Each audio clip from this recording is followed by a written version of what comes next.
आइए एक्सरसाइज 13.4 में question number 5 solve करते हैं। पहले इस क्वेश्चन को समझते हैं। 20 सेंटीमीटर हाइट और वर्टिकल एंगल 60 डिग्री वाले एक कोन को उसकी हाइट के मिडिल से होकर जाते हुए एक प्लेन से दो पार्ट में कट किया गया है, जबकि प्लेन कोन के बेस के पैरेलल है। अगर इस प्राप्त कोन के फ्रस्टम को डायमीटर 1/6 सेंटीमीटर वाले एक वायर के रूप में बदल दिया जाता है तो वायर की लेंथ निकालिए। आइए इस क्वेश्चन का सॉल्यूशन करते हैं। सबसे पहले हम इस क्वेश्चन के लिए एक फिगर ड्रॉ करेंगे, फिर इस क्वेश्चन का सॉल्यूशन आसान हो जाएगा। क्वेश्चन में दिया हुआ है कि 20 सेंटीमीटर हाइट और वर्टिकल एंगल 60 वाले एक कोन को उसकी हाइट के मिडिल से काटा जाता है, यानी कि इसकी हाइट, टोटल हाइट 20 सेंटीमीटर है और इसका वर्टिकल एंगल 60 डिग्री है। अब इस कोन को उसकी ऊंचाई के बीचों बीच से होकर जाते हुए एक प्लेन से दो पार्ट में काटा जाता है और जिस प्लेन में काटा जाता है वो कोन के बेस के पैरेलल है, यानी इसकी हाइट के बीचों बीच, यानी कि हाइट 20 मीटर यानी 10 मीटर पे इस कोन को बेस के पैरेलल कट किया जाता है। इस पॉइंट को ए मान लेते हैं, इस पॉइंट को बी मान लेते हैं, इस पॉइंट को ओ मान लेते हैं, यहाँ सी, यहाँ डी, यहाँ ई और यहाँ एफ। चूंकि ये लाइन वर्टिकल एंगल को डिवाइड कर रही है, इसलिए एंगल ये हो जाएगा 30 डिग्री। रेडियस है इस पर परपेंडिकुलर है 90 डिग्री। क्वेश्चन में जैसा कहा गया था वैसे हमने फिगर ड्रॉ कर लिया है। In triangle AOB, triangle AOB में एंगल O 90 डिग्री है, angle OAB is equal to 30 degree. Total angle question में दिया हुआ है कि 60 डिग्री था और वर्टिकल लाइन AE 60 डिग्री को डिवाइड कर रहा है, इसलिए एंगल BAO या फिर OAB 30 डिग्री होगा। तो tan 30 डिग्री होगा इस ट्रायंगल में। tan 30 डिग्री परपेंडिकुलर हो जाएगा OB, बेस हो जाएगा OA, यानी OB upon OA is equal to, OB तो हमें पता नहीं है, अपॉन OA। OA हमें पता है 10 सेंटीमीटर, क्योंकि क्वेश्चन में कहा गया है कि इस कोन को बीचों बीच काटा जाता है। जब पूरी लंबाई 20 है, इसके बीचों बीच कट किया गया तो 10 सेंटीमीटर पर कट होगा। तो यहां तक की लेंथ 10 सेंटीमीटर, नीचे भी लेंथ 10 सेंटीमीटर है, तो OA की लेंथ 10 सेंटीमीटर है और tan 30 डिग्री 1/√3 होता है is equal to OB upon 10, that is OB is equal to 10/√3 in triangle AED।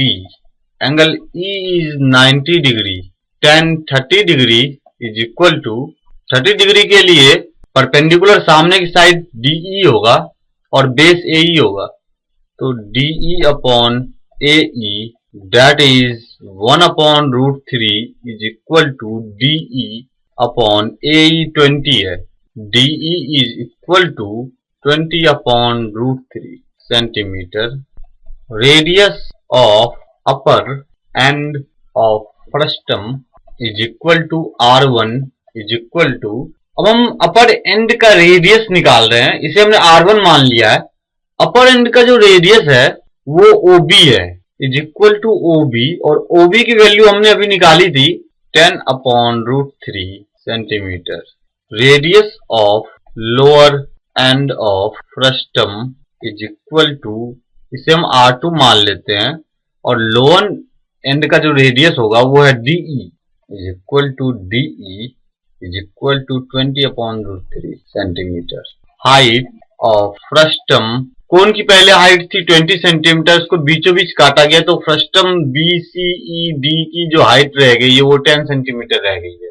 Now volume of frustum is equal to 1/3 pi h bracket R1 square plus R2 square plus R1 into R2 is equal to 1/3 into pi into H10 है into bracket में R1 square, R1 की value 10/√3 है तो 10/√3 का square plus R2 square यानी 20/√3 का square plus R1 into R2 यानी 10 into 20 upon √3 into √3 bracket close is equal to 1 upon 3 into pi into 10 bracket 10 upon √3 का स्क्वायर यानी 100 upon 3 plus 400 upon 3 plus 200 upon 3 1 upon 3 into pi into 10 into 700 upon 3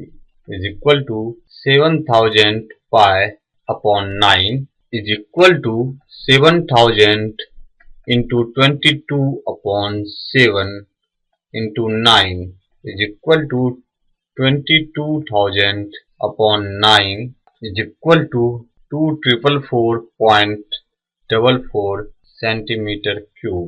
तो frustum का जो volume आया है वो आया है 2444.44 centimetre cube. Now diameter of wire, wire का जो डायमीटर है वो क्वेश्चन में दिया हुआ है 1/16 centimetre. Hence radius of wire is equal to 1/16 into 2 is equal to 1/32 centimetre. Volume of wire, wire जो होता है वो एक सिलिंड्रिकल शेप में होता है, उसमें कुछ थिकनेस भी होती है, हाइट भी होती है। तो pi R square H is equal to pi into R square, radius हमने 1/32 निकाला है तो 1/32 इंटू 1/32 इंटू एच।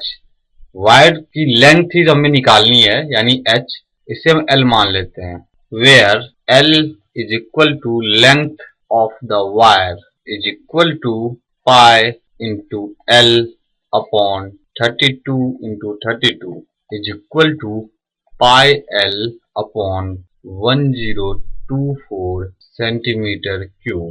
जो वायर का वॉल्यूम आया है वो है pi L upon 1024 centimetre cube. अब क्वेश्चन में कहा गया था कि इस कोन के जो फ्रस्टम को है वो वायर के रूप में बदल दिया जाता है, यानी कि फ्रस्टम का जो वॉल्यूम है वही वायर का वॉल्यूम होगा, क्योंकि कोन के फ्रस्टम को ही वायर में बदला जा रहा है, तो वॉल्यूम तो दोनों में सेम है। From question volume of frustum is equal to volume of wire.